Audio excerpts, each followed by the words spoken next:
Bitter cold is lingering just outside the door. 10 News reporter Alexis Davila is working for you on how people are preparing for the freezing temperatures.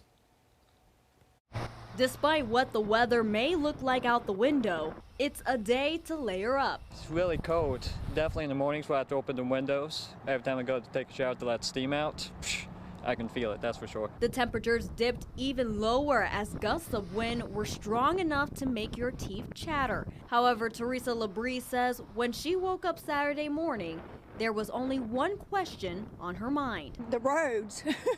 Wondering if the roads are going to be nice, but they were pretty good where we live. But don't let your guard down. Patches of ice are still scattered on sidewalks and roads and could cause you to slip and slide.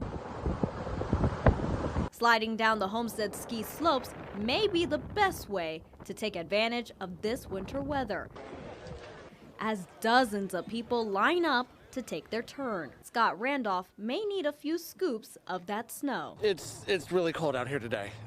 It would be nicer if there were more snow on the ground. It would make it feel like winter, but it's cold. In Roanoke, Alexis Davila, 10 News, working for you.